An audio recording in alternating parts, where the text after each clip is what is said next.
The issue is when we are so focused on the next rung, the next step, the next goal, that we become blind to the blessings of today.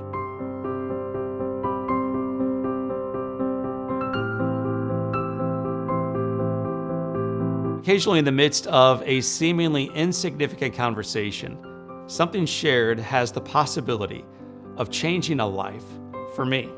One such conversation occurred in my late 20s while working part-time as a hospital chaplain with a man I'd never met before but will never forget. The patient was an elderly gentleman suffering congestive heart failure.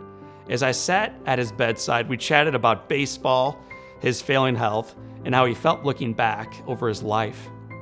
Seeing the youth fresh in my face, he thought perhaps he could impart some advice. I remember he looked at me and he said, "John, talk to me a few years ago and I would tell you about all that I had accomplished in my life. I'd tell you about the business that I built, the successes I celebrated, the effort required, and the payoff received." And then he added, "But along the way, I also sacrificed some things in the pursuit of that success.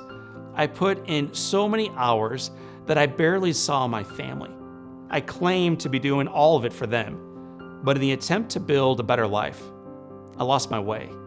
I turned my back on what's truly important, what matters most. Eventually, my wife left me. My kids today barely know me. I felt his loneliness fill the room, and I didn't know what to say." He took another deep breath and then he sighed.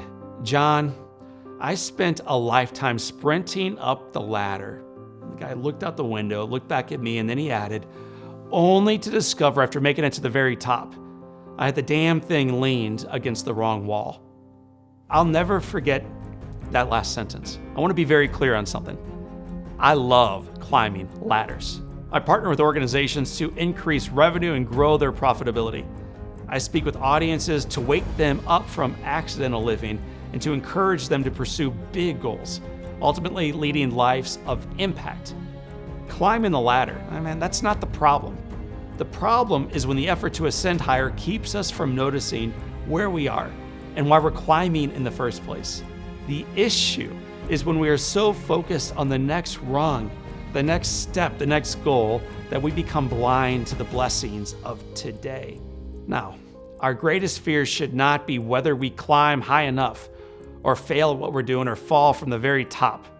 No, our greatest fear should be succeeding at the stuff in life that does not matter. My friends, our time is finite, and how we choose to spend it matters profoundly.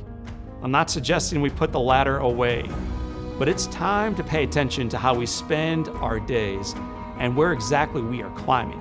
In my new book, In Awe, I'll show you how to get more out of the climb, impact as many lives as possible, and ensure you have it leaned against the right wall.